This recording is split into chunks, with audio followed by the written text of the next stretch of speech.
Hoje vamos falar sobre um sentimento muito mais comum do que as pessoas imaginam: o medo de fazer exames. Tem gente que sente medo da ressonância, da mamografia, do contraste, da dor e, principalmente, medo do resultado. E o mais importante, ninguém deveria se sentir julgado por isso.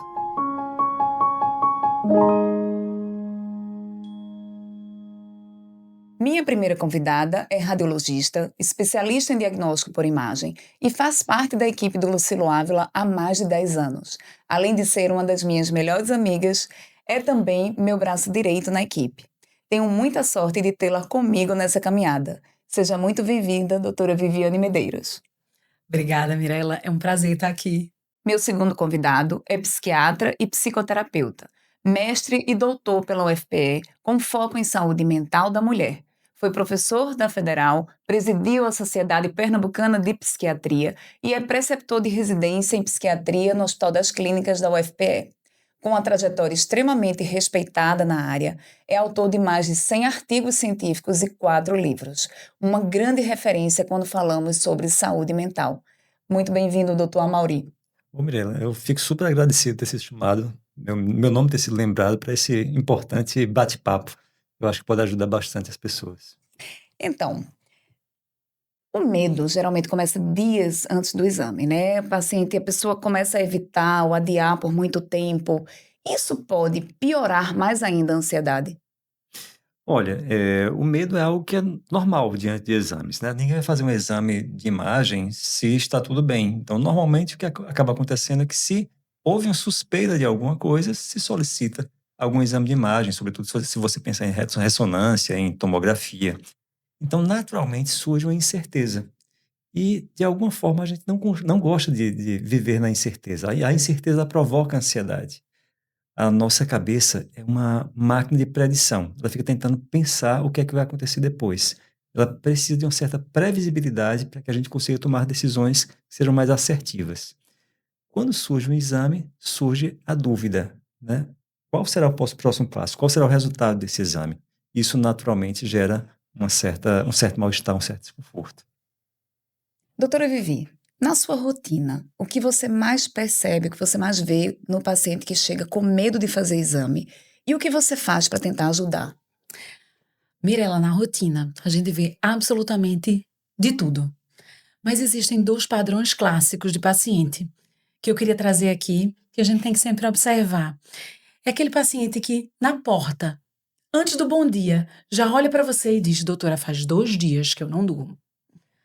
Aí você, opa, preciso ajudar. E um outro padrão também muito clássico é aquele paciente que entra na sala mudo, cabeça baixa, você diz bom dia, a pessoa não responde. Pergunta a idade, a pessoa não responde. Não lembra o nome do médico, não sabe por que está fazendo o exame. Ou seja, são casos onde a pessoa fica paralisada por conta do medo. Então, diante dessas situações, quando a gente observa logo de entrada do paciente, a gente precisa elaborar uma conversa.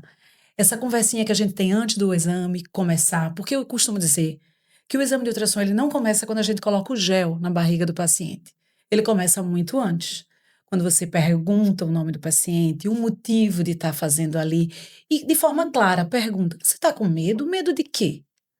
Qual é o seu medo? E a pessoa, muitas vezes, ela não consegue dizer do que é o medo. E aí você vai conversando e vai tentando quebrar o gelo.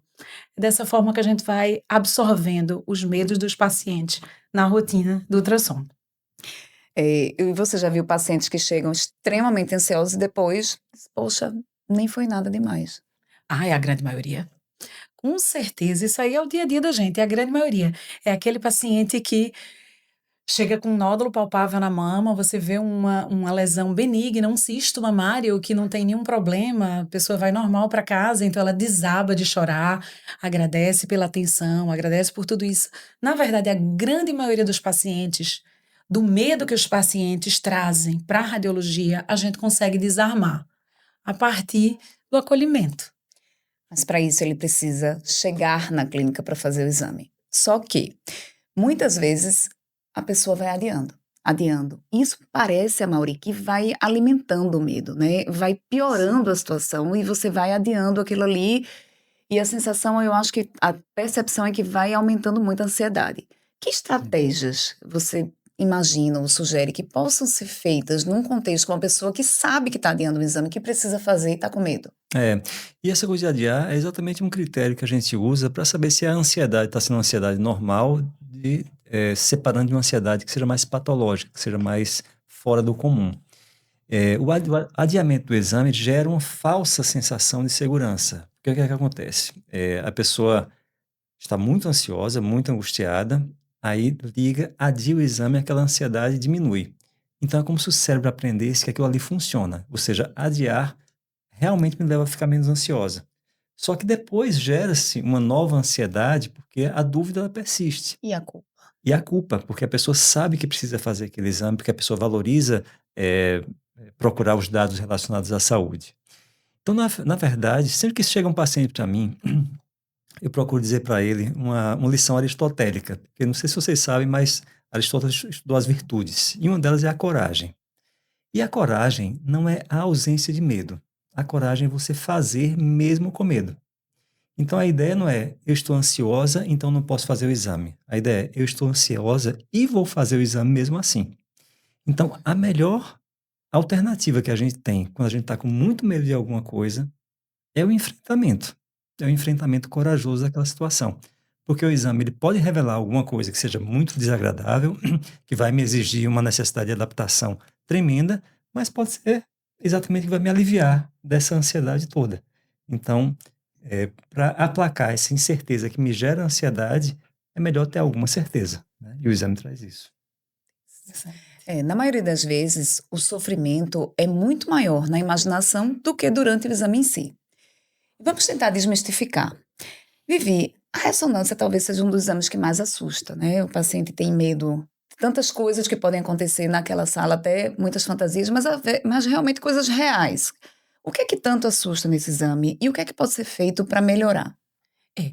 A ressonância é um exame que você realiza dentro de um espaço menor. Então, o fato do paciente estar no espaço mais contido, os barulhos que o paciente escuta com as mudanças de sequência, também, assim, Mirela, o paciente cria uma ansiedade maior em relação também ao tempo do exame. Tudo isso a gente vai tentando modificar, tentando ajustar. Já na recepção, a gente já prepara aquele paciente, coloca um cobertor nele. Então, a espera dele é uma espera que está menos frio, porque ele se incomoda muito com frio. E por Os que é nossos frio? aparelhos Por que é frio? precisam ser frio, porque nós precisamos de uma temperatura adequada para manter os aparelhos em funcionamento. As salas de radiologia, elas são uma das grandes reclamações que nós temos é a temperatura da sala de radiologia. Então, a gente vive ajustando entre a segurança dos aparelhos e o conforto dos pacientes. Esse equilíbrio é um equilíbrio que a gente tenta organizar. Mas nas salas de ressonância precisa ser um pouquinho mais frio. Então, a gente cobre o paciente já desde a sala de espera. Quando a gente coloca ele na sala de ressonância, as ressonâncias mais modernas, as que nós utilizamos, elas têm headphones com música para o paciente escolher a sua própria música. Então, ele vai ter pelo menos essa escolha. Ele tem são aparelhos mais largos, onde então o local que o paciente entra não é tão claustrofóbico, ele entra com mais segurança. Nós disponibilizamos técnico de enfermagem ou mesmo familiar para estar do lado de fora do tubo de ressonância, de mãozinha dada com o paciente, dizendo estou aqui. Além disso, o paciente tem uma comunicação direta e completa com o técnico de ressonância que está fazendo o exame na outra sala. Qualquer problema, ele pode apertar o sinal de alarme e realiza essa comunicação. Eu acho que a gente vem progredindo muito em relação aos meios de ressonância, principalmente mostrando para o paciente, abrindo a sala e dizendo, pronto, é aqui que você vai fazer exame. O que é que você precisa? De uma mão? De uma música? Sim. Saber, né? É como você disse, você ter a percepção e o entendimento do que está acontecendo, tira da imaginação, daquela imaginação que você criou de uma coisa que talvez não seja nem real.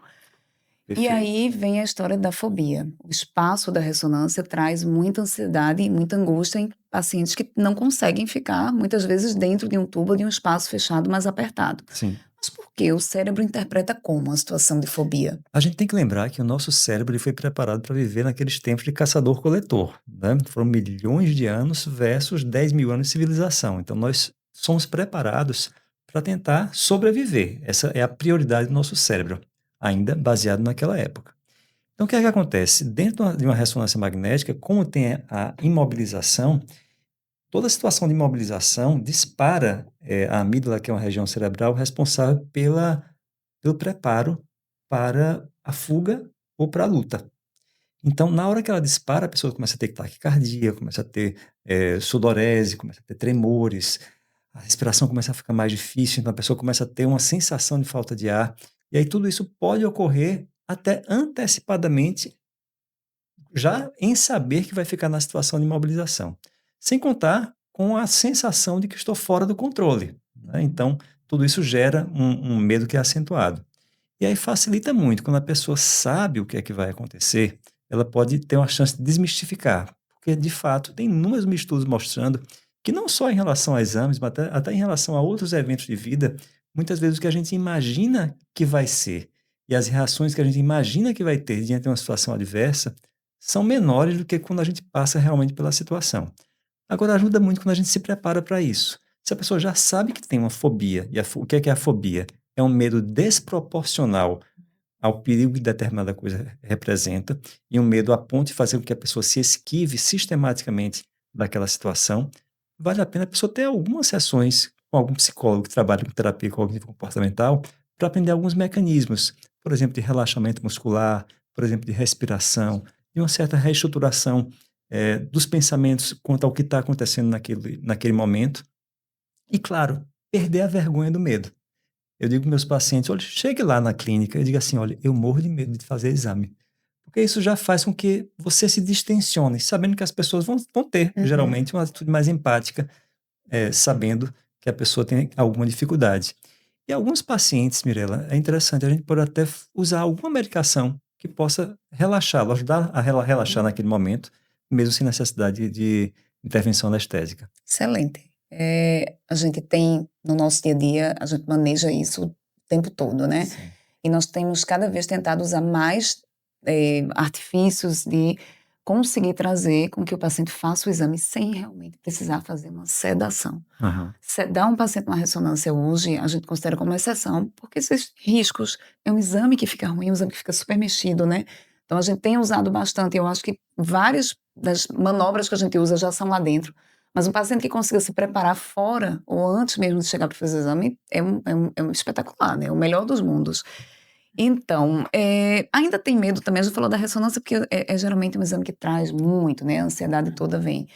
Mas temos também a mamografia. A mamografia, ela gera um medo particular entre as mulheres. E o que é que você pode imaginar que poderia minimizar? O medo delas, principalmente, é o medo da dor, né? Porque o entendimento é que a mamografia vai apertar o peito e vai morrer de dor. E o que é que pode ser feito para minimizar isso? Mirella, eu acho que na mamografia a palavra é acolhimento. É acolhimento. Essa paciente, ela precisa entender que eu também sou mulher. Eu adiantei a minha primeira mamografia para poder entender na pele o que era que estava acontecendo, qual é a queixa que a paciente tanto tinha, que dor era essa tão insuportável. E quando eu fiz a minha primeira mamografia, eu achei que a compressão era uma compressão completamente suportável. E aí, dali em diante, o que a gente tem é uma paciente que chega a você e hoje aconteceu isso, doutor, eu estou morrendo de medo, vai ser a minha primeira mamografia. Nós temos lá na clínica a facilidade de trabalhar no mesmo piso, as salas de ultrassom e a sala de mamografia. Nesse momento, eu pedi à minha assistente de sala que se deslocasse, chamasse a técnica de mamografia, ela entrou na sala e eu disse, eu gostaria de lhe apresentar essa moça está morrendo de medo de fazer exame. E aí ela deu logo uma gargalhada, ela distensionou, porque ela não imaginou que fosse acontecer isso. Eu disse, a técnica vai ficar aqui, vai sair de mãozinhas dadas com você. Porque a compressão, ela é completamente suportável. Nós, hoje em dia, usamos aparelhos mais ergonômicos. O tempo de exame é um tempo extremamente rápido. A radiação da mamografia, ela é mínima. Não tem por que a mulher, nos dias de hoje, se negar ou dizer que não aceita ou encontrar um problema. Nós enfrentamos dificuldades em fazer. Dificuldades não, nós enfrentamos toda sorte de dificuldades mesmo para a realização da mamografia numa paciente cadeirante, idosa, obesa. Essa vai dar algum grau de trabalho para a nossa técnica. Mas a paciente que está só com medo, vamos de mãos dadas. Perfeito. Existe a gente faz muito isso, né? Eu escutei hoje você fazendo isso. Tava lá, quando ela passa pelo corredor, todo mundo escuta. Sim. Eu tava na sala do lado, porque ela fala um pouco alto, doutora Vivi. Mas ela faz esse forma de tratamento ali, de trazer a paciente para junto, né? Entender o medo. Primeiro de tudo, é entender o medo, né? A gente percebe claramente. Eu tive uma paciente que ela entrou na sala de mamografia, abriu a porta da sala e ela desmaiou quando viu o aparelho de mamografia. Poxa. Uma reação vagal, clássica, né? Do tamanho do medo que essa paciente estava. E que a gente precisa tentar perceber antes, e que é excelente quando realmente ela consegue chegar e dizer assim, eu estou morrendo de medo, né? Porque a gente tem como a gente ajudar de formas mais amplas. Mas não só da realização do exame, existe também um medo, que é um medo extremamente frequente. Eu diria a vocês que, para mim, é o mais importante e o mais difícil de todos, é o mais frequente. É o medo do resultado. Sim. Muitas vezes o paciente realmente não tem medo do exame, ele tem medo do que vai descobrir naquele exame, né? E aí eu lhe pergunto, doutor Mauri, por que algumas pessoas evitam fazer o exame, mesmo sabendo que elas precisam fazer e sabendo que estão atrasando um diagnóstico importante? Tem um mecanismo de defesa que a gente chama de defesa do ego, né? Ou seja, faz com que a gente eventualmente sofra menos, que é a negação. É aquela história assim, se eu não vejo, não está acontecendo. Então, muitas vezes, ou por experiências negativas que a pessoa teve no passado, né, experiências traumáticas, ou porque ela viu algumas situações de câncer de pessoas da família, ou pessoas próximas, pessoas que sofreram muito, ela pode, eventualmente, utilizar esse mecanismo de defesa para tentar se proteger de um eventual sofrimento, caso aconteça algo que realmente seja adverso. Mas hoje em dia o que existe muito fortemente é uma fobia também de doenças, uma fobia de câncer, né? Que faz com que a pessoa fique muito preocupada. Ela vai na internet, ela procura saber de notícias sobre aquilo ali, notícias sobre determinados cânceres. E assim como acontece na dor, Viviane, quem teve dor na mamografia vai falar para todo mundo, doeu demais. Mas você não vai ouvir o relato das outras pessoas que disseram, não doeu nada. É difícil você ver, né? Então, quem sente a coisa vai expressar com mais frequência. Assim como se você soube de uma notícia que alguém morreu de câncer, né? Aquilo fica muito mais marcado do que notícias diversas de pessoas que se curaram de câncer, né? Principalmente quando é na família ou alguém próximo, né? Isso. Cria um trauma grande. Exatamente. Então, pode gerar uma evitação, né? Então, assim, se eu não faço o exame, eu não vou descobrir alguma coisa que pode ser muito adverso, que vai sofrer igual a fulana que sofreu bastante quando teve o câncer dela, ou igual a cicrana que chegou a falecer por causa do câncer. Vivi, você lembra na rotina de alguma situação de um paciente que vinha adiando o exame por muito tempo, por medo do resultado? Com certeza. Tem um caso, você vai lembrar dessa paciente também.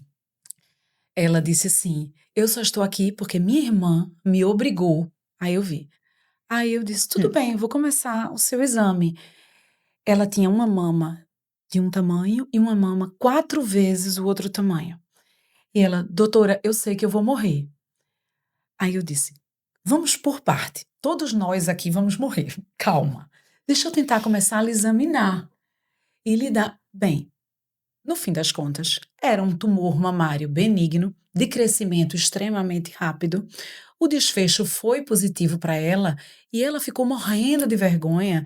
E ela disse, doutora, quando precisar de alguém para dizer que tem que vir fazer o exame quando tiver um problema, você me chame que eu estou à sua disposição. Foi um tumor Phyllodes. Esse é um tumor benigno, mas ele tem um crescimento muito rápido e ele é deformante, a forma como ele cresce. Então você precisa agir rápido para poupar a mama, mas não de um câncer.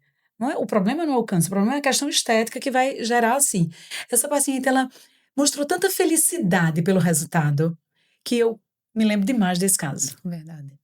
Lembro. É que todos nós vivemos com esse grande dilema, né? Nós somos animais que temos consciência da morte, consciência da finitude, né? E aí isso é muito angustiante de qualquer forma. Então, se eu não souber o que é como se eu estivesse adiando a minha morte. E muitas vezes o medo não é nem da morte, mas é do morrer, ou seja, do Hum, processo até chegar à morte, né? Então, não saber da doença significa não iniciar, eventualmente, um tratamento ou algum caminho que seria o caminho natural que todos nós teremos. Maurício, é extremamente comum. Chegam pacientes assim, antes de começar o exame, doutora câncer? é. Vamos por partes. Calma, deite, vamos começar. A dúvida é essa, é o medo do morrer, o medo do sofrer, o medo do que vem pela frente. E o medo do julgamento. É comum a gente ter, mesmo uma mulher, trabalho muito com mama, então minha rotina, né, meus exemplos vão em mama, mas a gente ter uma mulher que vem com nódulo palpável, a gente sabe que está ali há um tempo. Por acaso ela tomou a coragem, ou alguém tomou a coragem por ela, conseguiu chegar ali para fazer aquele exame. Com certeza foi sofrido até chegar até ali. Mas o medo do julgamento. Por que não se cuidou, né? E existe muito julgamento nesse contexto. E a gente tem que ter muita sensibilidade de não piorar essa situação. Na verdade, a gente tem que enaltecer a coragem de que se começou ali. A jornada começou ali no momento que ela teve coragem de ir. Então, assim, essa coragem, esse momento aí, a gente tem que ter muito cuidado para a gente não afundar mais. Uma pessoa que já estava numa situação difícil, então ela tomou muita coragem. Por mais que a lesão esteja grande, Exato. ali ela tomou coragem naquele momento. Vamos aproveitar a coragem dela e encorajá-la mais ainda, e não afundá-la mais, né? Porque existem, infelizmente, outras situações, a mulher chegaria numa situação dessa e ela vai ser só julgada. É, é porque a gente fica imaginando que a ansiedade que o outro está experimentando é igual à ansiedade que eu tive eventualmente, né? Quando, na verdade, assim, a gente só entende o que é uma ansiedade paralisante quando a gente tem aquela ansiedade. Então, naquele momento, foi o momento que ela foi fazer o exame, foi o momento que ela pôde fazer o exame. Quando, na verdade, a urgência acabou sendo maior do que a ansiedade, maior do que a evitação, e aí fez com que ela ultrapassasse aquela barreira. Mas não é porque a pessoa quer, né? Seria fácil, assim, se, enfim, qualquer pessoa que quisesse emagrecer, conseguisse emagrecer, né? Qualquer pessoa que quisesse parar de fumar, conseguisse parar de fumar. Então, não é só querer parar de ter ansiedade que faz com que a gente pare a ansiedade. Não é o que a gente consegue ordenar diretamente. É o que a gente consegue manejar diante de alguma procura de ajuda, e às vezes até de ajuda de familiares, como você disse, né? De pessoas que vão estar entregando forças para a gente imagina que a gente não tem, e aí efetivamente consegue levar a gente ao exame, né? Exatamente. Então, tem um momento muito delicado, que é quando o paciente fica observando a expressão do médico que está realizando um exame. Acontece muito, principalmente no ultrassom, que o médico está realizando diretamente ali corpo a corpo com o paciente. Vivi, como é que a gente consegue encontrar equilíbrio entre se concentrar no exame, manter o foco ali na realização de um exame de qualidade e, ao mesmo tempo, com uma responsabilidade e cuidado com o nosso paciente? Mirela, esse é um ajuste fino que a gente vai reajustando a cada momento, a cada paciente, a cada informação. É impressionante como a gente precisa ter sensibilidade para ver o que vai falar, para ver como vai falar. Eu tenho um caso, e você também vai lembrar. É uma pessoa muito querida, ela entrou na porta para fazer todos os exames comigo, o check-up anual, e disse assim, sorridente, feliz e alegre, doutora, só não me arranje uma doença difícil, porque eu tenho um filho que precisa muito de mim. E o exame transcorria bem, porque para quebrar esse gelo, eu fui perguntando sobre o filho, fui perguntando sobre alguma queixa, estava indo tudo muito bem. Até que num momento específico, eu encontrei uma imagem, uma lesão bem pequenininha na mama. Na verdade, eu carrego até hoje, porque essa foi a lesão suspeita menor que eu já dei o laudo. 3 milímetros. E aí, eu tinha que ter força e segurança para dizer para ela: vamos prosseguir investigação. É uma lesão bem pequena, vamos atrás disso. E aí a gente foi junta. Obviamente, não foi muito linear essa história toda, mas assim, hoje em dia ela é uma paciente extremamente querida, faz todos os controles comigo. Aquela lesão suspeita, sim, era um câncer de mama que foi enfrentado numa fase muito precoce e o desfecho foi excelente e positivo. E ela mora no meu coração. Ela é uma querida. Então, a Mauri, às vezes uma palavra, até um silêncio, até uma expressão facial, o paciente já interpreta, aumenta a ansiedade, interpreta que a gente está vendo alguma coisa, é muito comum. A gente está ali fazendo ultrassom e o paciente faz, viu alguma coisa? Doutora, a senhora não está com cara boa. Não, eu tô com cara boa, não vi nada. E assim, a gente vai tentando. Então, assim, eu tenho que tomar o cuidado para a gente não fazer nenhuma expressão diferente, com cuidado com o que a gente vai transmitir. E como é que você imagina que a nosso momento ali de informação frente ao paciente pode melhorar a experiência do paciente, diminuir a ansiedade dele? Pois é, a gente que está na nossa prática dia a dia, atendendo pacientes, a gente às vezes não imagina o quanto é importante aquele cenário, aquele momento ali para aquele paciente que vem há 2 dias, 3, às vezes semanas, esperando por aquele momento. Então, naquele momento é muito natural que ele fique atento a qualquer expressão facial, a qualquer entonação que seja diferente na voz do médico. É como se a gente tivesse que o tempo todo estar relembrando de que para a gente pode ser banal aquele momento, mas para aquela pessoa que está na nossa frente é um momento solene, é um momento especialíssimo, tá? Sendo assim, eu acho que a gente tem que sair desenvolvendo com a própria experiência, né, uma atitude um pouco mais acolhedora, ou desenvolvendo uma entonação que seja mais tranquilizadora, ou às vezes até um senso de humor que possa desmistificar aquela situação que está ocorrendo naquele momento.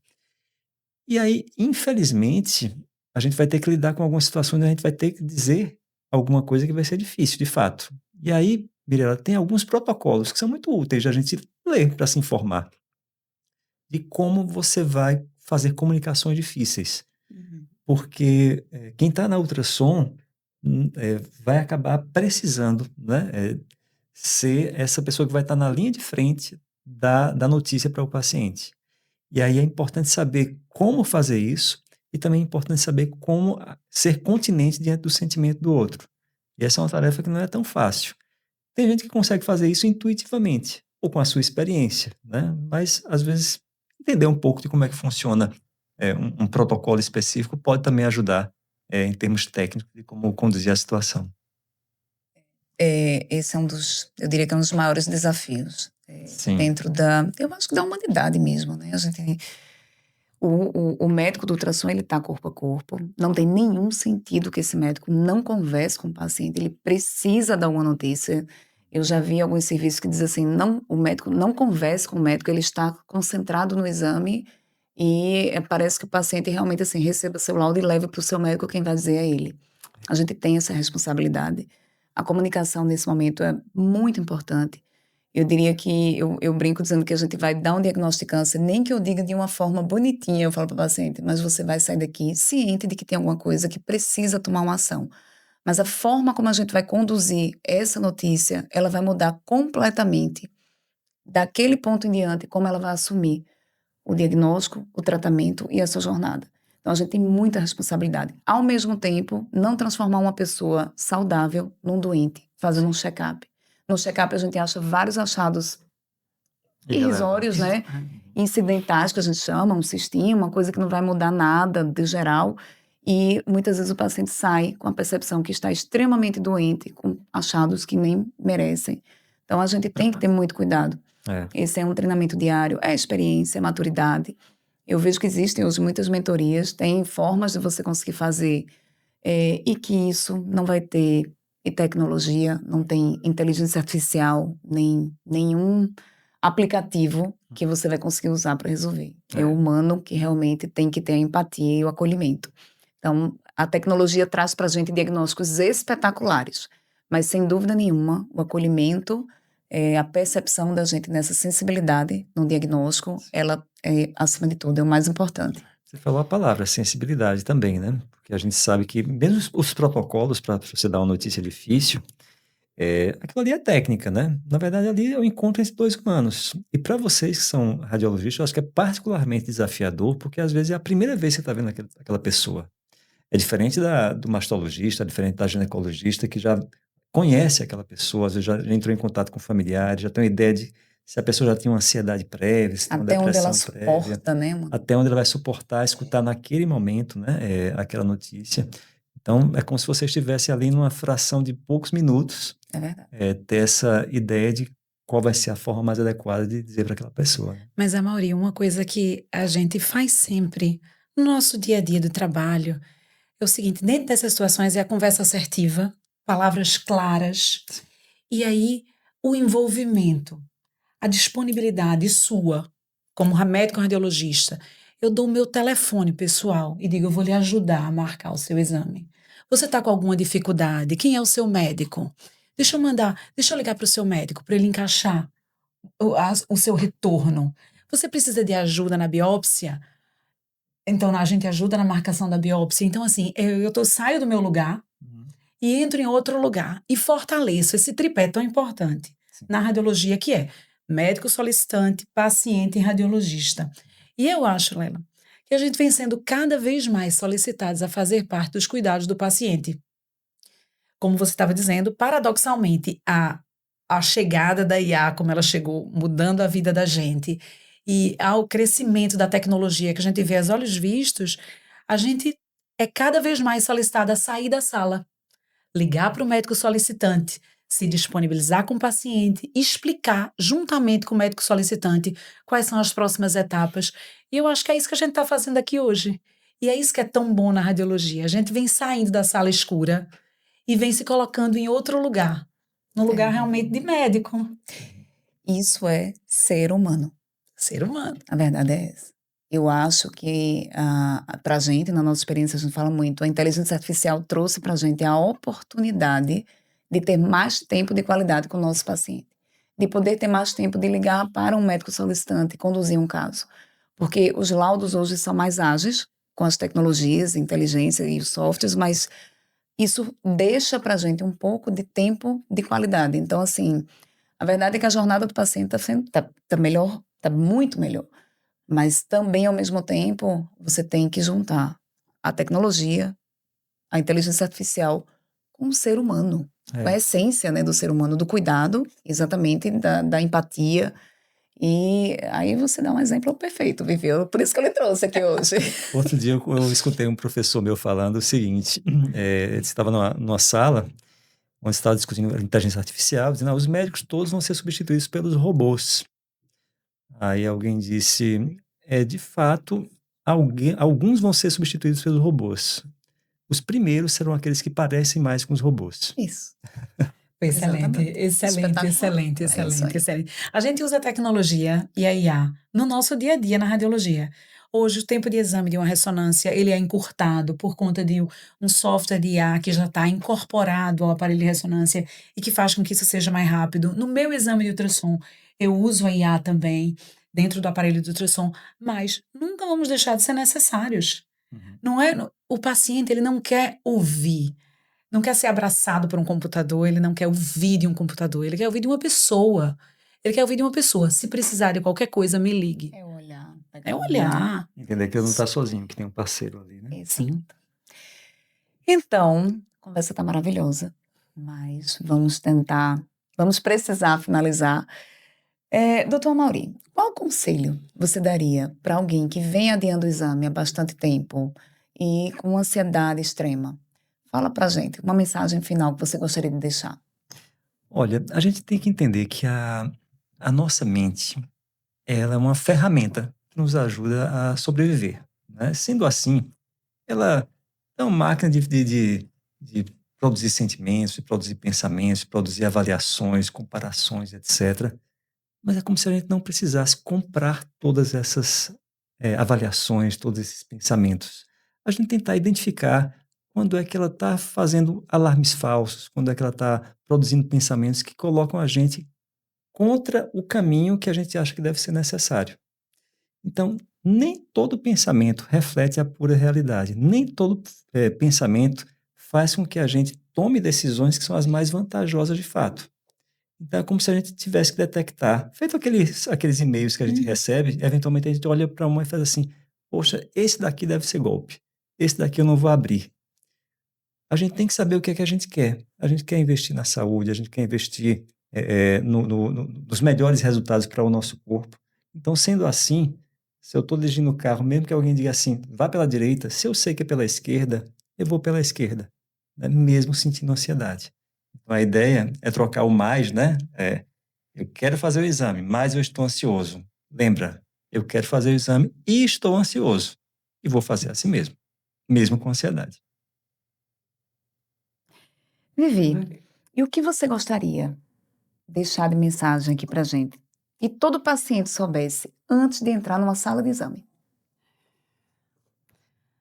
Mirela, eu queria que ele soubesse que por debaixo do jaleco existe um ser humano absolutamente igual a ele, que pode ter as mesmas doenças, que tem mãe, que tem filho, que tem irmão, que tem marido, que tem amigo, que sofre as mesmas doenças. Nós, médicos, não temos doenças diferentes, temos as mesmas doenças.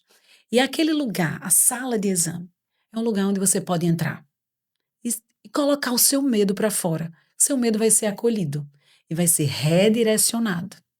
Eu acho que essa é a mensagem. Somos todos humanos. Pessoal, muito obrigada. Foi maravilhoso. Adorei nossa conversa hoje. Eu também. Ai, Mirela, eu adorei. Tô lisonjeada.